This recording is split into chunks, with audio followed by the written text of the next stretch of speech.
Hi, welcome to the Hibernate class. In the first chapter, we saw how to set up Eclipse database in Hibernate, and we also learned how to create a table out of a class, and we also learned how to insert an object as a record in that particular table. In the second chapter, we are going to learn about a few more annotations and how to generate the primary key.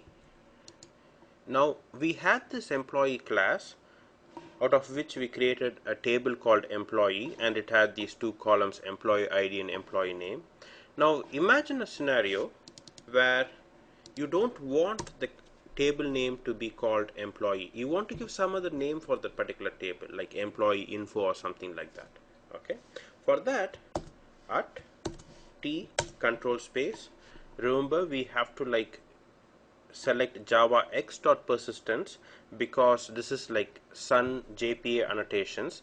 If we are going to select hibernate annotations, that means we are becoming dependent on hibernate, and tomorrow if the technology changes to some other orm tool, like, we are in trouble. So if you select java x.persistence, and tomorrow if you're going to change to some other orm tool, then we don't have to worry about these classes because every tool will follow JPA annotations, Java X.persistence. Okay. Now for this particular table annotation, you have a few features like name. So select name equal to, say, employee info. Okay, I want the table to be called employee info.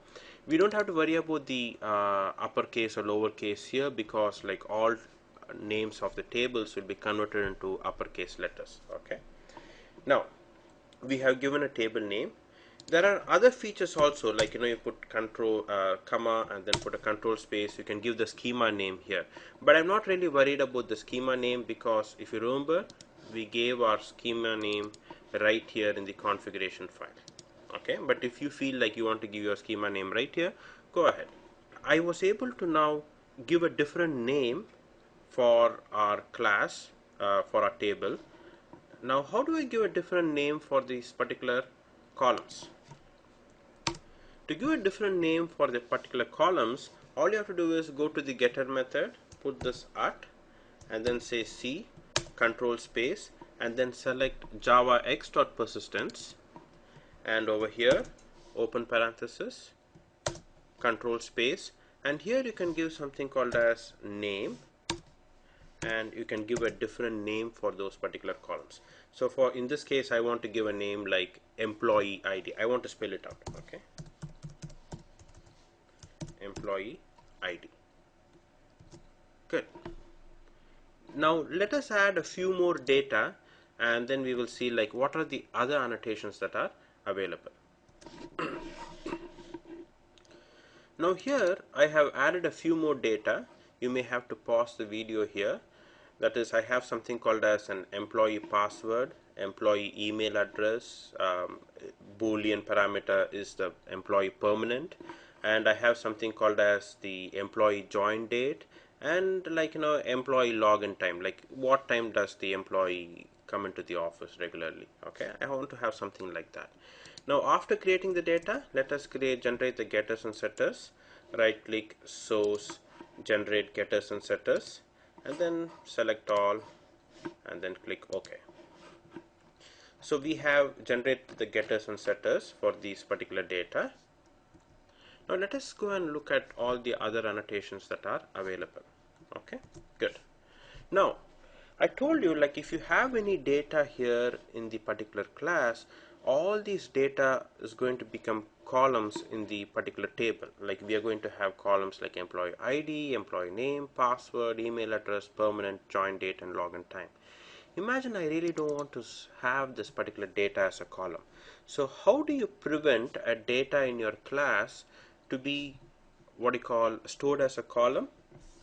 Go to the getter method. Once again, I can do it right here at the data level, which some people find it very comfortable and easy to understand, but I always prefer this getter method. Okay, right, go on top of this get employee password, and we have an annotation called transient.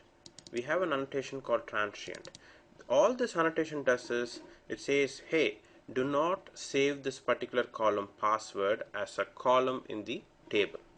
Okay, good.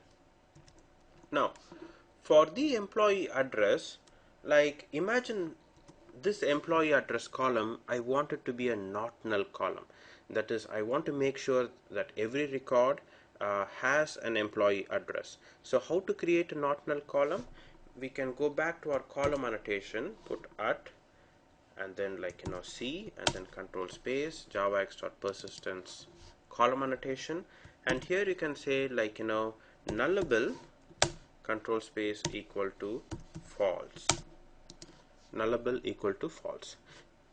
The column annotations you can give you can even give the name here, name equal to, you can give something else for the name, but I'm really not interested in giving a new name for this particular column. Let it be email address itself, like emp email address, but then this has to be nullable equal to false. Now,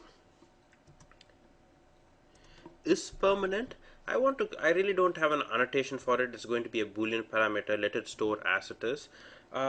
So if you don't have any annotations to give, you want to just store it as it is, some people will give an annotation called basic. This is like a default annotation. Like if you don't give an annotation, by default Hibernate will have a basic annotation put to it. So some programmers have the habit of putting it, some people don't, so I will leave it up to you guys. For the employee join date, now let's have a look at this. I want to store the date information, when the employee joined. For that I have something called as temporal. See this, temporal, and then I have something called as temporal type dot, and we have like three different ways to store the particular date. You just want the date, you select date. If you want only the time information to be stored, select the time. If you want the date and time to be stored, then store the timestamp. So what I'll do is this, I will first select for the join date, I just want the date, and for the employee login time, I want to know every day when he logs in, so I'm going to select temporal and then